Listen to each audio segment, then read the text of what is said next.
Les ponts en H. Vous en avez probablement déjà entendu parler. Ils servent la plupart du temps à commander des moteurs électriques, mais pas que d'ailleurs. Mais est-ce que vous savez vraiment comment ça fonctionne à l'intérieur et comment est-ce qu'on fait pour les commander? Eh bien, c'est ce qu'on va voir dans cette vidéo.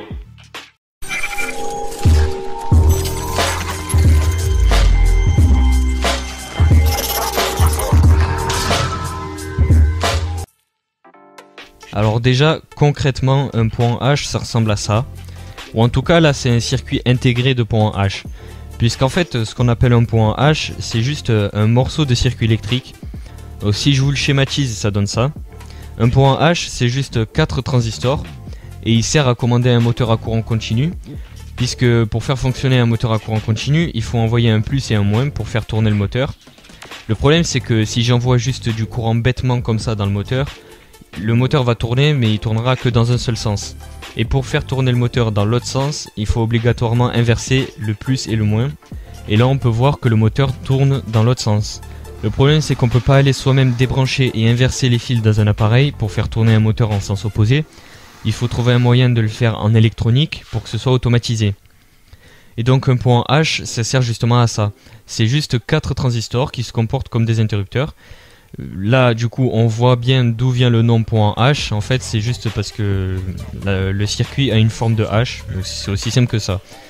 Donc, le circuit, on lui envoie le plus en haut et le moins en bas pour alimenter le circuit électrique. Et si on appuie sur ces deux interrupteurs, en suivant le trajet du courant, on voit que le plus se retrouve ici et le moins, il se retrouve là. Maintenant, si j'éteins ces deux interrupteurs et que j'allume les deux autres, en suivant le trajet du courant, cette fois le plus se retrouve de l'autre côté et le moins se retrouve ici. Donc on a bien inversé le plus et le moins qui vont dans le moteur. Pour faire un pont en H, on peut utiliser ce qu'on veut. On peut vraiment le faire avec des interrupteurs, ça marche très bien. D'ailleurs ça existe, il suffit juste d'utiliser un interrupteur double pour faire un pont en H. C'est utilisé pour certaines grosses machines industrielles qui utilisent de grandes puissances, parce que c'est des machines qui sont tellement puissantes que les transistors ne supporteraient pas autant d'électricité. Du coup, on peut même plus utiliser des transistors, on est obligé de faire avec des interrupteurs. On peut aussi le faire avec des relais. Donc si on commande les deux relais par paire, ça fera la même chose. C'est aussi beaucoup utilisé pour des systèmes de grande puissance. Ou sinon, on peut, le plus souvent, ce qui est le plus souvent utilisé, c'est des transistors, puisque ce sont des composants très petits et avec un très bon rendement. Par contre, avec des transistors, c'est un peu plus compliqué, puisqu'il faut les commander correctement.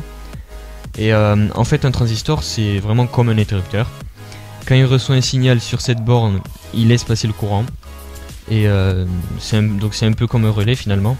Mais le problème, c'est que les transistors, bon, ça c'est l'électronique qui est comme ça. C'est chiant, mais il existe deux types de transistors. En gros, il y a des transistors positifs et des transistors négatifs.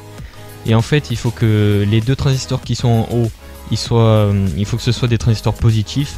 Et que les deux transistors du bas, il faut que ce soit des transistors négatifs. Pour que le circuit fonctionne bien.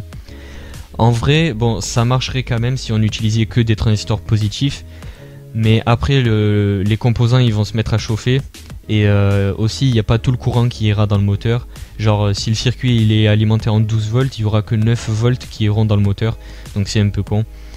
Donc voilà, on pourrait le faire avec 4 transistors positifs, mais ça marcherait moins bien. Donc il n'y a pas trop d'intérêt. Donc on a nos deux transistors positifs en haut et les deux négatifs en bas. Mais maintenant le problème c'est pour les commander. Puisque ceux du haut il faut leur envoyer un plus et ceux du bas il faut leur envoyer un moins. Donc on pourrait commander chaque transistor indépendamment avec un microcontrôleur, un Arduino, enfin quelque chose comme ça. Donc on peut par exemple dire à un Arduino d'envoyer 4 signaux, donc un signal pour chaque transistor pour les commander indépendamment. Mais bon, ça utiliserait 4 pins sur l'Arduino, donc ça fait quand même beaucoup. Sinon, ce qu'on peut faire, c'est utiliser deux portes inverseuses. Et en fait, une porte inverseuse, ça sert à inverser un signal électrique. Et donc du coup, si notre Arduino ou notre microcontrôleur envoie un signal, on va à la fois l'envoyer directement dans le transistor négatif et à la fois le faire passer dans une porte inverseuse pour le transistor positif. Et du coup, le transistor du bas va recevoir un 1 et celui du haut va recevoir un 0. puisque le signal sera inversé. Et donc on a nos deux transistors qui vont s'activer. Et maintenant il faut faire la même chose pour la deuxième paire de transistors. Et ça y est, on peut commander notre moteur avec juste 2 pins et le signal est automatiquement traité. Donc voilà, on peut utiliser des interrupteurs, des relais ou même des transistors. Les transistors c'est un peu plus complexe à utiliser, mais vu que c'est des composants qui sont vraiment microscopiques, c'est hyper utilisé dans le monde de l'électronique. Donc ça marche avec des transistors bipolaires, donc avec des NPN en haut et des PNP en bas. Mais ça existe aussi avec des transistors MOSFET, avec des canal P en haut et des canal N en bas. Et après, tant que c'est des transistors, ça marche, hein. Donc on peut aussi le faire avec des transistors IGBT ou n'importe quelle autre classe de transistors. L'important c'est juste que ça puisse commuter. Et du coup, les points H avec des transistors, ils existent la plupart du temps sous forme de circuits intégrés. Donc c'est tout simplement le même circuit électrique mais enfermé dans un petit boîtier. Donc pour faire une petite puce. Et chaque patte correspond aux entrées, aux sorties, à l'alimentation du circuit et tout en fait. Donc à l'intérieur de ce composant, il y a plein de transistors, des résistances et tout pour former un point H. Donc on peut utiliser ce genre de circuit intégré. Mais après, si on veut, on peut carrément créer soi-même un point H. Donc on prend 4 transistors, 2 portes inverseuses et quelques résistances, et ça marche nickel.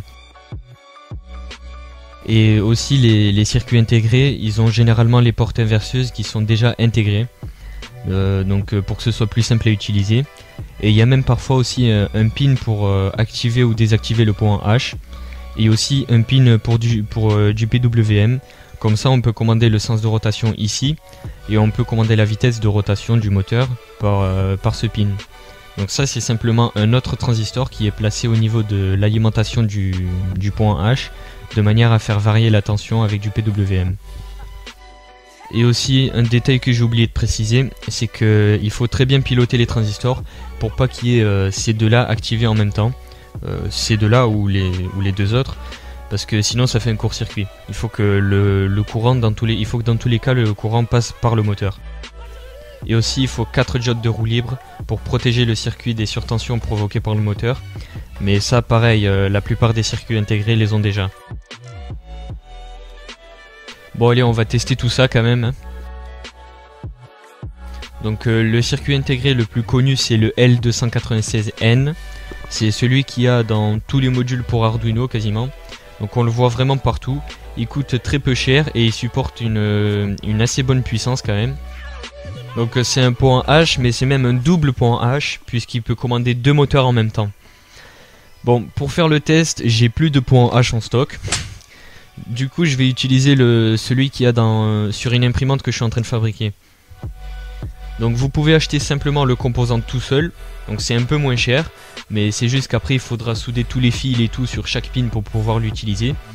Et après si vous voulez pas faire compliqué, il existe des petits modules très simples à utiliser, avec juste l'alimentation et les pins pour commander les moteurs. Donc dans mon cas j'ai branché le module sur les pins suivants de mon Arduino. Et maintenant si je donne l'ordre d'envoyer une tension sur un pin, le moteur va tourner dans un sens. Et maintenant si j'envoie une tension sur l'autre pin, le moteur va tourner dans l'autre sens. Et je fais ça avec le deuxième moteur. Donc j'envoie une tension sur le premier pin, il tourne.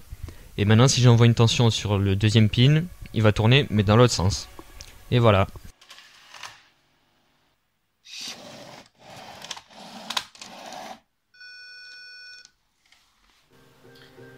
Voilà, donc maintenant vous connaissez assez bien le fonctionnement des points H, mais depuis le début je vous ai juste parlé des points H qui servent à commander des moteurs électriques, alors qu'ils peuvent aussi être utilisés dans plein d'autres domaines. Par exemple dans le domaine de l'audio, pour des amplis, parce que si on prend l'exemple d'un ampli de classe B, l'amplitude du signal ne peut pas dépasser 6 volts s'il est alimenté en 12 volts. Alors qu'avec un point H, on peut monter jusqu'à la tension d'alimentation qui est 12 volts. Donc ça veut dire que la puissance est multipliée par 4.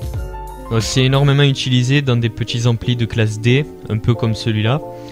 Donc ça permet de faire des amplis très puissants et avec un très bon rendement et qui sont très miniaturisés. Ensuite, les points H, ils sont aussi très utilisés pour convertir un courant continu en autre chose. Par exemple, pour convertir du continu en alternatif. Mais on peut aussi convertir du continu en signal carré, en triangulaire, en ce qu'on veut finalement. D'ailleurs, si vous êtes intéressé par les convertisseurs de courant alternatif, j'ai fait une vidéo dessus, que vous pouvez aller voir si vous voulez.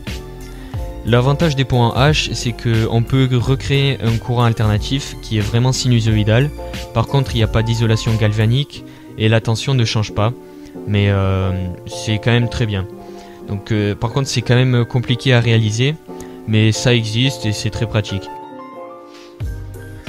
Bon, si vous êtes encore là, c'est la fin de cette vidéo. Normalement, j'ai tout expliqué sur les points H.